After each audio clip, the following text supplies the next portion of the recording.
Nós temos tido como congregação aqui em Jacareí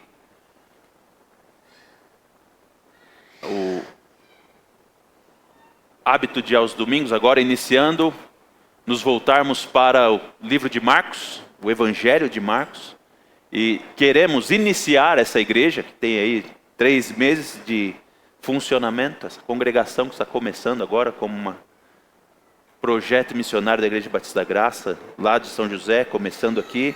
Queremos iniciar esse trabalho nos lembrando o que é o Evangelho, quem é Jesus Cristo. É por isso que nós escolhemos esse texto para ser a primeira série de exposição da nossa igreja. Porque a pergunta mais importante que nós precisamos responder é: quem é Jesus? A pergunta mais importante que você, ser humano, homem, mulher, vivendo no ano de 2024, precisa de resposta, é essa: quem é Jesus? E a segunda pergunta, mais importante, é o que ele faz, que é o Evangelho. Por isso nós então decidimos nos voltar para esse livro e lembrar o mais básico dos básicos, o Evangelho de Jesus Cristo, Filho de Deus. Marcos capítulo 3, nós avançamos na nossa exposição e na consideração desse livro e chegamos hoje então ao capítulo 3. E vamos ler a partir do verso 1. Texto sagrado diz assim: De novo, Jesus entrou na sinagoga. E estava ali um homem que tinha uma das mãos ressequida.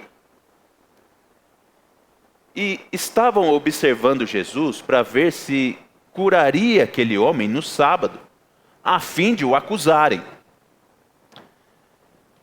Jesus disse ao homem da mão ressequida: Venha aqui para o meio. Então, lhes perguntou: É lícito nos sábados fazer o bem ou fazer o mal? Salvar uma vida ou deixar morrer? Mas eles ficaram em silêncio. Então Jesus, olhando em volta, indignado e entristecido com a dureza de coração daquelas pessoas, disse ao homem: Estenda a mão.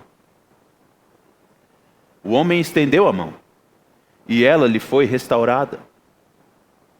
Os fariseus saíram dali e com os herodianos logo começaram a conspirar contra Jesus, procurando ver como o matariam.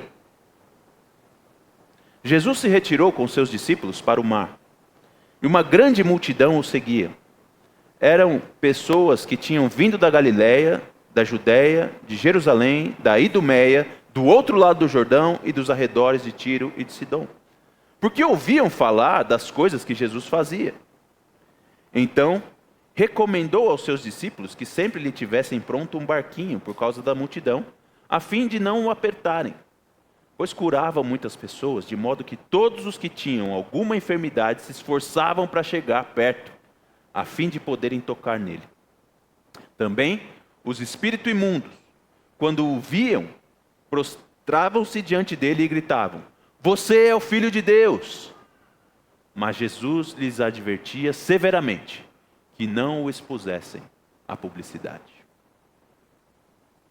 Nós chegamos a esse trecho do capítulo 3 de Marcos, e muitas vezes na nossa leitura bíblica essas divisões de capítulos e versículos não nos ajudam muito na nossa leitura para a gente entender a estrutura que o autor requer para a gente. E quando nós chegamos nesse começo do capítulo 3, do verso 1 ao verso 6, nós temos uma história que vai ser o ápice daquela instrução inicial de Marcos, de representar Jesus como aquilo que ele é, mas também da reação que isso gerou naqueles homens que estavam andando com Jesus. Você se lembra como Marcos inicia seu evangelho dizendo isso, né?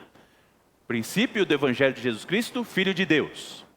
E ele logo passa a ensinar então que Jesus, sendo ele o Filho de Deus, ou seja, o próprio Deus, tem autoridade sobre todas as coisas. E Marcos instrui e explica e evidencia e conta para a gente, na sua história, as coisas sobre as quais Jesus tinha autoridade. Jesus tem autoridade sobre o texto sagrado, sendo ele a própria palavra de Deus, ele instrui com autoridade. Ele tem autoridade sobre o corpo humano, ele tem autoridade sobre demônios. E Jesus tem autoridade sobre todas as coisas. No último domingo nós vemos que o Senhor Jesus tem autoridade até mesmo sobre o sábado. Ele é Senhor até do sábado, sobre as leis do Antigo Testamento. Tudo ele é Senhor. Então essa é o início da instrução, o início do ensino de Marcos, que está nos levando a considerar exatamente isso. E o ápice dessa instrução de Marcos vai vir no capítulo 8 do livro, quando nós vemos os próprios discípulos de Jesus afirmando, quando Jesus finalmente faz a pergunta para eles: quem vocês dizem que eu sou? E Marcos então vai contar exatamente isso, como que Jesus foi mostrando a sua autoridade e o seu poder diante dos homens. Mas Marcos, ao nos mostrar essa autoridade de Jesus e o poder que Jesus tinha, ele conta também agora que isso trouxe consequências também sobre aqueles que não gostavam de Jesus, aqueles que estavam com o pé atrás a respeito de Jesus, especialmente aqueles homens conhecidos como líderes dos fariseus ou os escribas. Esses homens passam a essa autoridade de Jesus diretamente e indiretamente. Eles passam a questionar os discípulos de Jesus. Por que os seus discípulos fazem colheita no dia de sábado? Eles passam a questionar o Senhor Jesus mesmo. Por que é que ele come com publicanos e pecadores? E quando nós chegamos nesse trecho aqui, nós vemos que esses homens estão seguindo Jesus, indo atrás do Senhor, para testar somente o Senhor. É assim que começa o texto, não é? Marcos diz que Jesus, como de costume, ao sábado entra numa sinagoga, e estando ali um homem que tinha um problema nas suas mãos, uma mão ressequida, a gente não entende claramente qual é a doença que esse homem tem na mão, mas é uma mão atrofiada. E aqueles homens então que estão agora julgando Jesus e observando o Senhor Jesus, querendo pegar Jesus, eles estão, tem um cara doente aqui. Será que Jesus vai curar esse homem?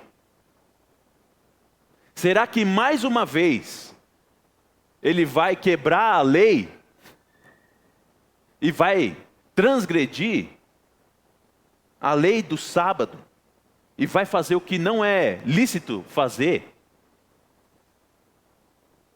no dia de sábado? Eles estão querendo pegar Jesus no pulo. Eles estão querendo acusar Jesus. Mas por quê? O que leva eles a querer fazer isso? Por que é que eles estão querendo acusar Jesus? Muito simples.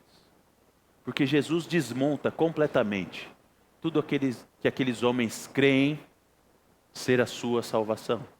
Nós vimos um pouco disso na semana passada, quando o Senhor Jesus, confessando e declarando que Ele é o Senhor do sábado, Ele desmonta completamente qualquer possibilidade de o homem tentar se apresentar a Deus pelos seus próprios méritos. Não há no homem qualquer condição de se apresentar a Deus na sequência da lei, ou tentando cumprir toda a lei, porque ele sempre falha.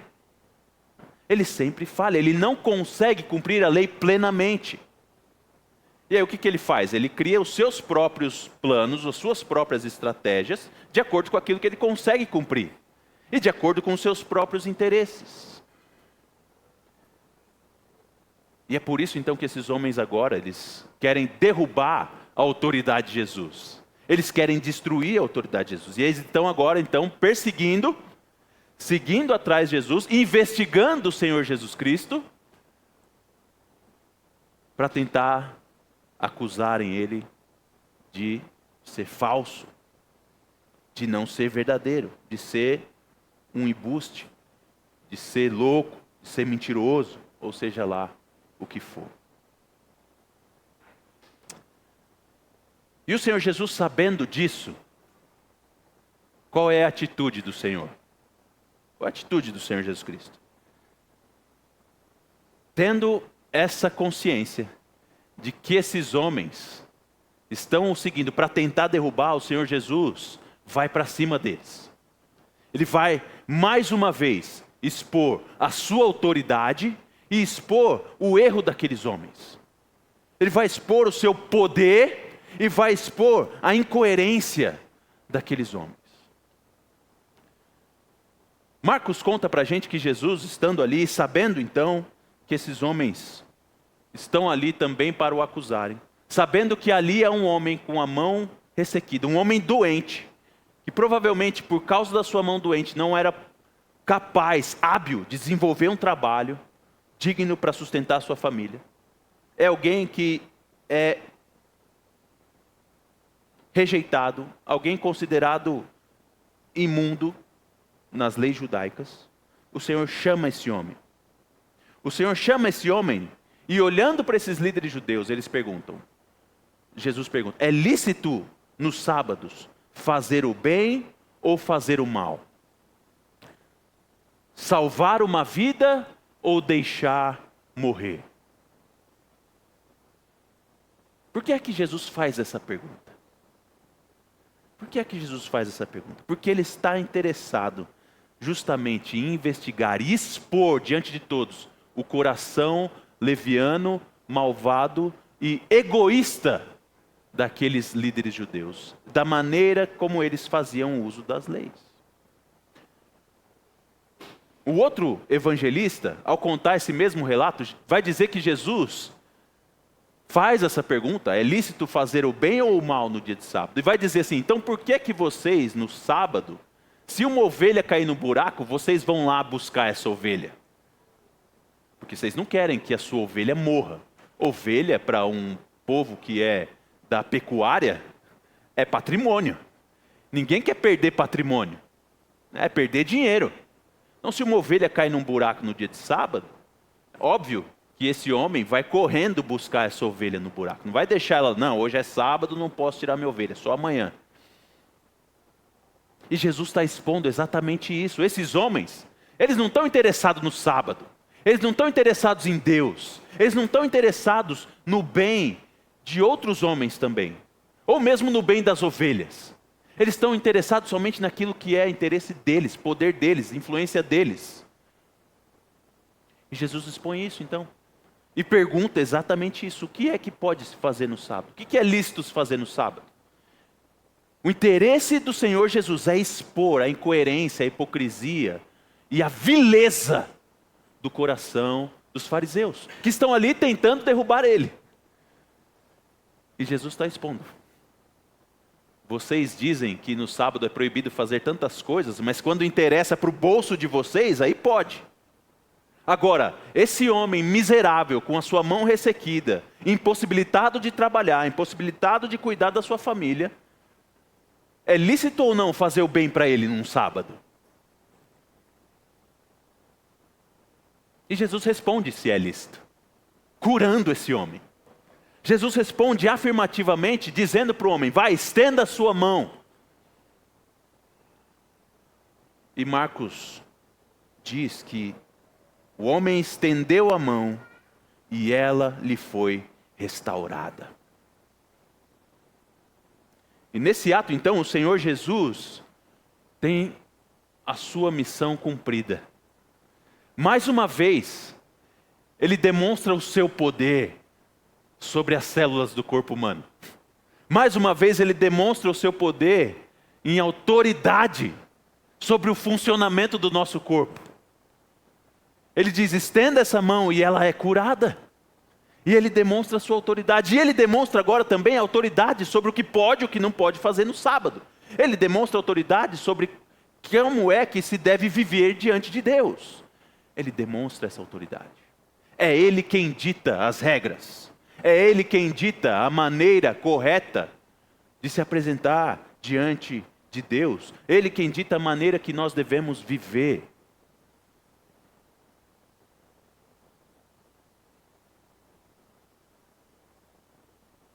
E embora o Senhor Jesus, como Deus encarnado, sendo Ele um homem que é o próprio Deus, faça esse milagre maravilhoso, uma coisa sobrenatural ali, diante daqueles homens. A resposta não é completamente anticlimática? Já parou para pensar nesse texto, nessa história que Marcos está contando? Olha o tamanho do milagre que Jesus executa. Ele está numa sinagoga, um lugar como esse, onde pessoas estão reunidas para ouvir o ensino da Torá. E pessoas estão ali, e Jesus se levanta, e como mestre ele ensina, e ele faz perguntas, como normalmente ele faz, e além disso faz um milagre extraordinário. Ele chama um homem, e esse homem tem a sua mão doente. Ele fala, estenda a mão, e essa mão é curada. Imagina isso, irmãos. Isso é algo sobrenatural. Isso é algo extraordinário. Não é uma coisa comum. Não é uma coisa simples. Nós, com nossa medicina ordinária, que também é muitas vezes usada por Deus, mas não temos condição de fazer um negócio desse acontecer, um tratamento, né? Por mais duradouro que ele fosse. E o Senhor Jesus, com uma palavra, ele diz e a mão passa a funcionar. E qual é a reação que a gente espera quando acontece um negócio desse? Reações que nós já vimos anteriormente no livro de Marcos, né? As pessoas vislumbradas, deslumbradas, maravilhadas. Uau! Uau! Que poder! Que autoridade! Como é que ele fez isso? Não é essa uma reação natural? Não é essa a reação mais comum para um milagre? Mas Marcos vai dizer que não é essa a reação que acontece aquele dia naquela sinagoga. Muito pelo contrário. Muito pelo contrário. Aqueles homens, quando eles ouvem aquele desafio do Senhor Jesus e veem a prova do Senhor Jesus, do seu poder e autoridade, o que brota no coração deles é homicídio. O texto vai dizer no verso 6, os fariseus saíram dali e com os herodianos logo começaram a conspirar contra Jesus, procurando ver como o matariam.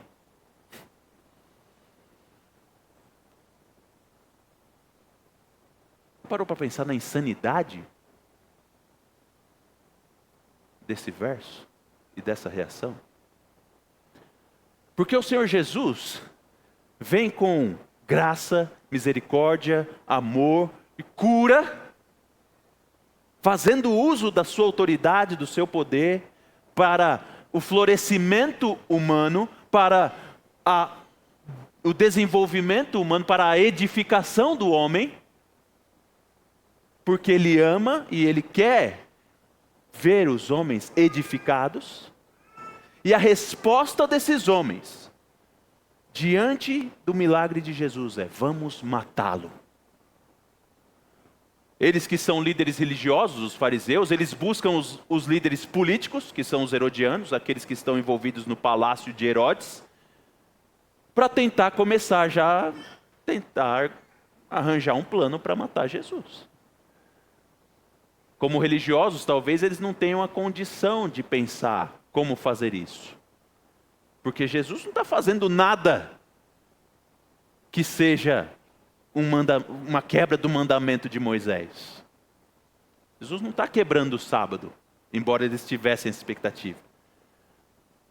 Jesus está fazendo o bem e manifestando poder e autoridade divino.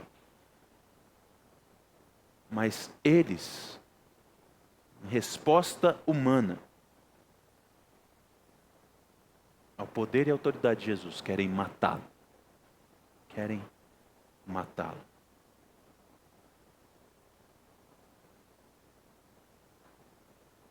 Em contraste com isso, ao terminar esse ápice da autoridade de Jesus e da resistência humana que Marcos vai apresentar na figura dos fariseus, procurando os herodianos para matar Jesus, ele vai então fazer agora, a partir do verso 7 até o verso 12, um resumo dessa primeira parte do seu texto, do seu evangelho, contando exatamente que, embora alguns homens estivessem procurando Jesus somente para avaliar ele, para pegar ele no pulo, para pegar ele em alguma fraqueza, para acusarem e o matarem e eliminarem de vez, a verdade estava se impondo e a realidade estava se impondo naqueles dias. E o fato é que Jesus, onde quer que ele andasse, as pessoas estavam indo até ele para serem curadas, para serem cuidadas, pastoreadas, amparadas, aliviadas pelo Senhor Jesus. E não só pessoas dali da Galiléia, mas de todos os lugares onde se ouvia o nome de Jesus, pessoas iam a ele. Da Galiléia, da Judéia, de Jerusalém, da Idumeia, do outro lado do Jordão, e de povos distantes, como Tiro e Sidom. Ouviam dizer o que Jesus fazia e iam. Esse é o homem que pode solucionar o meu problema. Esse é o homem que pode me livrar das minhas mazelas. É Ele que pode me curar. É Ele que pode me restaurar. E não se engane, a esse ponto Jesus já dizia claramente e abertamente que Ele perdoava pecados. Como nós vimos no capítulo 2, verso 9, verso 7. Aliás, verso 5 do capítulo 2, onde Jesus diz: seus pecados estão perdoados. Por todos os lados as pessoas estavam ouvindo do poder de Jesus, da autoridade de Jesus e das ações de Jesus, daquilo que Jesus fazia. E iam atrás dele, porque buscavam nele a sua restauração. A sua restauração. E impressionantemente, Marcos faz uma alegação, como já havia feito anteriormente, nesse resumo do início do seu evangelho, dizendo que até os espíritos imundos, até os filhos de Satanás e os anjos de Satanás, reconheciam quem era Jesus de Nazaré. Você é o Filho de Deus. Até os demônios afirmavam quem é Jesus. Mesmo estando cientes, completamente conscientes de que Jesus era aquele que haveria de condená-los eternamente. Como nós vimos no capítulo 1. Aqueles demônios que estão diante de Jesus e falou: é agora, chegou a nossa hora, é agora que você vai acabar com a gente? Sabem que Jesus é aquele que irá condená-los eternamente e reconhecem: você é o Filho de Deus. Que contraste! Que contraste! Jesus demonstra a sua autoridade, Jesus mostra o seu poder, Jesus mostra o seu interesse na restauração dos homens. E muitos estão aceitando e se submetendo a esse poder e essa autoridade. Mas homens confiados em si mesmos querem matá-lo. Homens confiados em seu próprio mérito querem executá-lo. Homens confiados na sua justiça própria querem exterminar Jesus.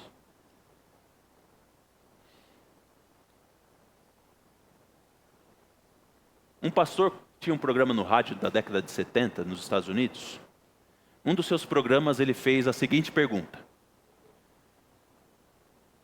como você imagina uma cidade dominada por Satanás? Como que você imagina que seria uma cidade dominada por Satanás? E aí ele começou a descrever o que normalmente nós entendemos como é uma cidade dominada por Satanás, né?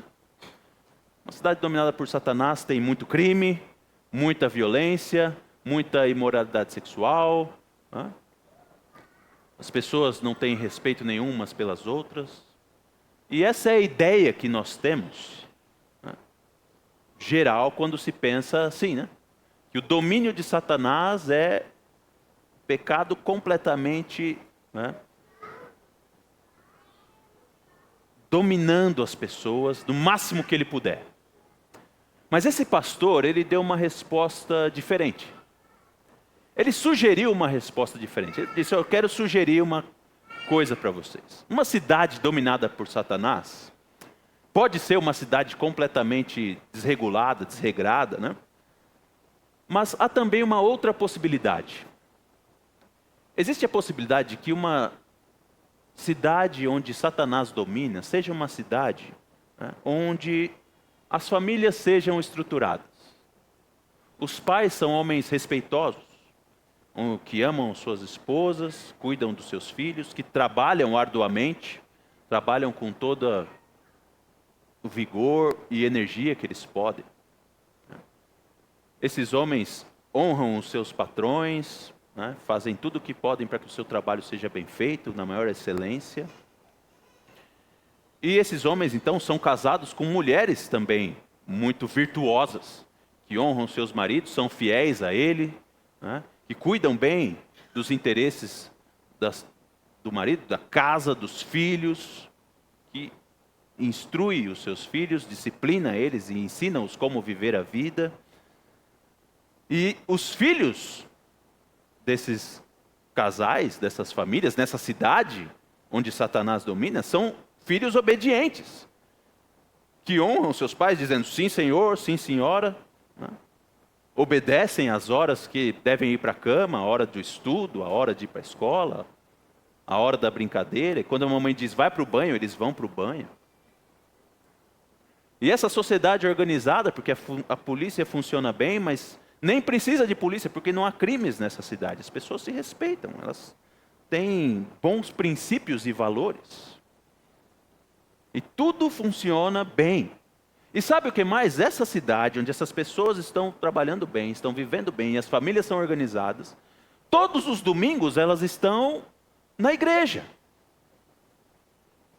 E a grande diferença é que essas igrejas que essas pessoas vão, dominicalmente, são igrejas onde Jesus não está presente. Onde Jesus não é exposto como Salvador delas. Mas são igrejas onde elas são instruídas a viver a sua vida nos seus próprios méritos e nos seus próprios poderes. E o grande ensino dessa lição, dessa cidade, é justamente esse. Que nós pensamos que Satanás, ele quer ver o caos, e ele quer ver mesmo. Mas o grande alvo de Satanás é tirar os nossos olhos para a realidade de quem Jesus é e focar em nós mesmos. Essa história é contada por Michael Horton no livro Cristianismo Sem Cristo, que é justamente a realidade dos nossos dias. Nós vivemos uma realidade hoje cheia de benefícios por causa da tradição cristã, mas nós removemos Cristo como autoridade soberana sobre nós. Então nós gostamos de que pessoas façam o bem. Nós gostamos que pessoas estejam interessadas no bem-estar humano. Mas nós não gostamos quando se afirma que Jesus é Deus e que Ele é a regra para isso. Nós aceitamos o fato de que Jesus é um bom exemplo de vida, um bom exemplo de amor ao próximo, um bom exemplo de sacrifício pelos outros. E qualquer pessoa que você perguntar na rua sobre Jesus, você não vai achar ninguém que vai dizer mal a respeito dele, que vá dizer, não, Jesus não presta. Você nunca vai achar alguém assim, que vai dizer isso. Só que o que acontece muitas vezes é que essas pessoas, elas não chegaram ao ponto de afirmar isso. porque elas não consideraram realmente quem é Jesus. E esse é o grande ponto que nós precisamos entender. Nós precisamos considerar quem é o Senhor Jesus.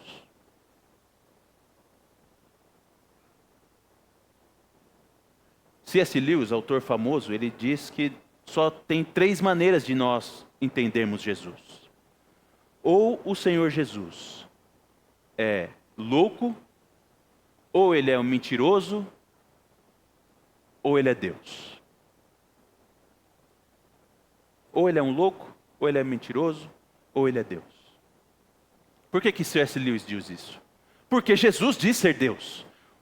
Marcos está dizendo aqui repetidamente, Jesus é filho de Deus, ou seja, ele tem natureza divina, ele é o próprio Deus. E dizendo que até os demônios declaravam isso. Essa divindade de Jesus. E se Jesus diz que é Deus, ele só pode ser essas 3 coisas. Ou ele é louco, um homem que diz que é Deus é doido. Então é alguém que está completamente fora da sua mentalidade normal, né? Fora da sua saúde mental, para dizer que ele é Deus. Ou ele é um mentiroso, que tem como interesse, né, corromper as pessoas, extorquir pessoas, se aproveitar de pessoas. E diz então, eu sou Deus, me sigam, venham a mim. E ele tem então, no seu interesse mentiroso, a vontade de explorar pessoas. Ou então Jesus é Deus. Ou então Jesus é Deus. Como ele diz que é. E todas as vezes que pessoas consideraram essa pergunta com seriedade,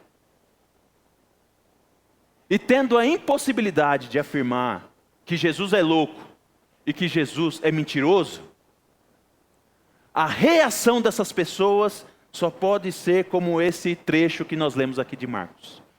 Ou as pessoas buscam o Senhor Jesus com toda a intensidade e dizem, Senhor, eu quero você, quero estar próximo de você, quero aqui te apertar o máximo possível, ao ponto de Jesus ter que pedir para os discípulos, me deixa num barco aqui, porque está aqui muito apertado. Ou essa é a sua reação de desejar Jesus com todo o seu ser, com toda a sua força, com todo o seu entendimento, com todo o seu corpo. Ou você vai odiar Jesus, porque Ele é autoridade sobre você. E é Ele que diz para você que você não pode ser autônomo e que você não pode chegar a Deus no seu próprio mérito. Quando nós consideramos o Senhor Jesus Cristo da maneira que a Bíblia apresenta Ele, que a Escritura apresenta Ele, e reconhecemos então essa realidade, só há essas 2 respostas. Ou nós amamos e desejamos Jesus, ou nós vamos querer matá-lo e exterminar Ele da nossa vida.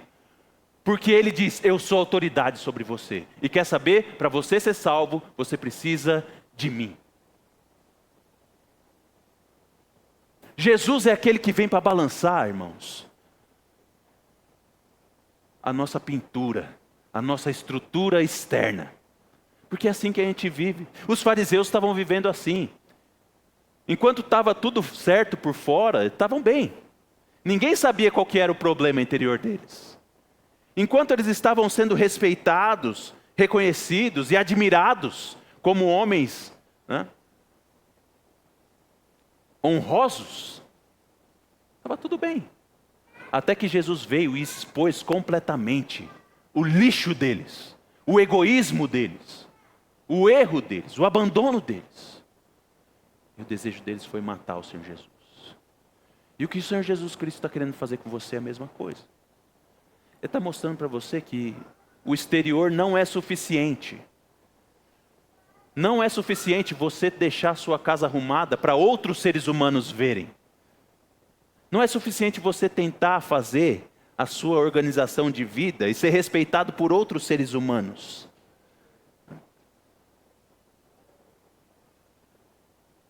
Você precisa reconhecer que você precisa dele. Que você não é nada sem ele.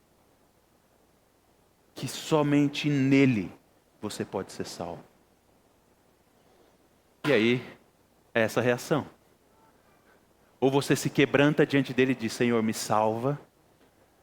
Ou você vai ficar relutando. Querendo dizer, não preciso de Jesus. Jesus está excluído da minha vida. Não preciso dele. Que é o que a maioria dos homens fazem. Vocês que estão aqui nessa noite, eu quero crer que a maioria de vocês já fizeram essa consideração e já foram atraídos pelo amor maravilhoso de Jesus, a se jogarem aos pés dele. Vocês já chegaram ao entendimento de que Jesus é o Filho de Deus, de que Ele é o Salvador dos homens, de que Ele é aquele que nos cura de todas as nossas doenças, mazelas e principalmente da doença do pecado que nos dá inimizade contra Deus. E a minha pergunta para você é essa: considerando quem Jesus é, considerando quem Jesus faz, qual é a sua reação diante dele? Você está plenamente prostrado diante dele, apertando ele, buscando ele, se agarrando nele? Ou você ainda está tentando se agarrar nas suas próprias forças, nos seus próprios méritos, naquele quadro que você pintou para as pessoas a respeito de você mesmo e você está apegado a isso? Eu guardo o sábado, eu não colho espiga no sábado.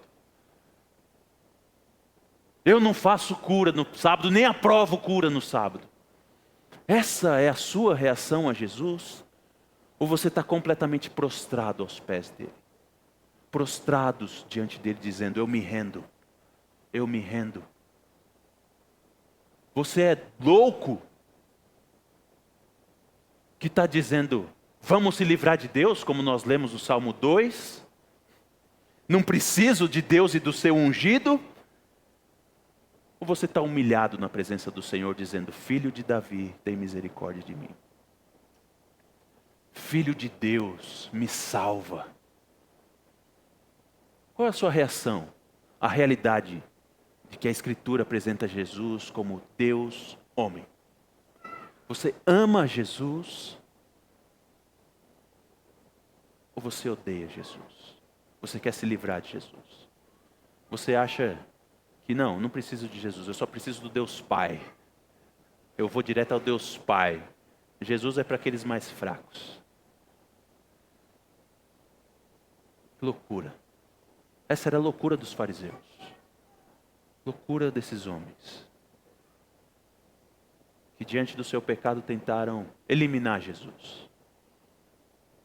E de certa forma acharam que fizeram isso. Mas é impossível fazer isso. E o fato de você tentar negar Jesus não elimina ele de verdade. Porque os judeus mataram Jesus. Mas o que aconteceu não foi que Jesus foi morto pelos judeus. Jesus entregou a sua vida. Mas ele entregou e tomou de volta. E se você hoje pensa que você pode estar sem Jesus, é só ilusão, porque você vai se encontrar com ele. Não adianta você desconsiderar essa pergunta. Não adianta você desconsiderar a realidade dele. Porque você vai se encontrar com Jesus. E naquele dia, então, vai ser dia de juízo se você não se rendeu a Ele agora. Se você não se lançou a Ele agora e não abraçou Ele agora. Por isso que nós devemos, todos os dias, no tempo que se chama hoje, animar uns aos outros em Jesus. Tirando de nós o engano do pecado de que nós podemos ser aceitos por nós mesmos. E hoje, nos humilharmos perante o Senhor. Nos render ao Senhor. E clamar a Ele por salvação. Jesus, eu dependo completamente de Ti. Me salva. Me salva. Eu estou aqui, diante de Ti. Eu quero te agarrar, quero te abraçar. Quero pressionar contra o Senhor. Porque eu sei que em Ti eu tenho salvação. Não se engane. Só existem duas reações a Jesus: amor ou ódio. A isenção é falta de consideração. São pessoas isentas, são aquelas que não consideraram ainda quem Jesus é. E por isso elas não chegaram à definição ainda, se elas amam ou se elas odeiam Jesus. E hoje é o dia de você saber se você ama o Senhor Jesus ou se você o odeia. Mas não se esqueça, tentar eliminá-lo é pura enganação. Tentar negar essa realidade é só ilusão. Você vai ter que se encontrar com Ele e dizer para Ele: eu te amo ou eu te odeio. Vamos orar mais uma vez? Senhor, tem misericórdia de nós, essas pessoas aqui reunidas nessa noite. Tem misericórdia desta cidade, deste estado, desse país. Um país que se chama cristão, ou de tradição cristã, onde muitos dizem: eu sou filho de Deus, mas que ainda não consideraram com seriedade quem é o verdadeiro filho de Deus. Mais uma vez nós clamamos: tem misericórdia. Não permita, Senhor, que nós estejamos iludidos pela nossa própria força e pelos nossos próprios caminhos, cegos em nossa falta de visão da santidade do Senhor. Mas mostra-nos quem nós somos e quão desesperadamente necessitados nós somos de redenção e salvação. E diante dessa realidade, nós possamos então crer que Jesus Cristo é o Filho de Deus. E crendo nele, sejamos então feitos teus filhos de verdade. Amando ao Senhor Jesus, nos entregando a Ele, confiando nele, nos arrependendo dos nossos pecados, largando os nossos próprios meios, sejamos completamente justificados e adotados na família de Deus. Senhor, há tanta profundidade na teologia, no estudo da Escritura, mas o que mais precisamos é dessa simplicidade, dessa realidade aqui tão simples, de que não há muito o que fazer. O Senhor Jesus é Deus, e se Ele é, então nós precisamos ter uma resposta adequada. Ou nós o amamos ou nós o odiamos. Por mais tempo que nós possamos estar diante do Senhor e viver essa vida de igreja, é isso que nós precisamos sempre saber: quem é Jesus e o que Ele faz. Tira de nós qualquer distorção, desvio. Se há pessoas aqui que, por causa dos muitos anos de vida com Cristo, se eu mesmo, pela minha proximidade com o Senhor, pelos anos vivido em ministério e igreja, se eu tenho o meu amor por Ti esfriado, eu quero suplicar agora por mim e pelos meus irmãos aqui, pelas pessoas nesse lugar, que elas possam se arrepender e voltar ao primeiro amor no poder do Teu Espírito.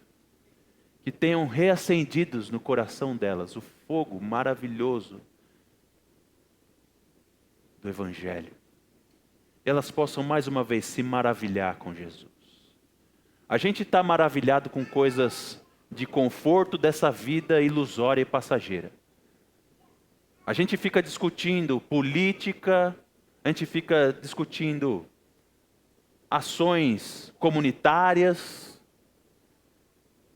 mas tudo isso é passageiro, ilusório e muitas vezes até nos cega para a grande realidade daquilo que nós precisamos.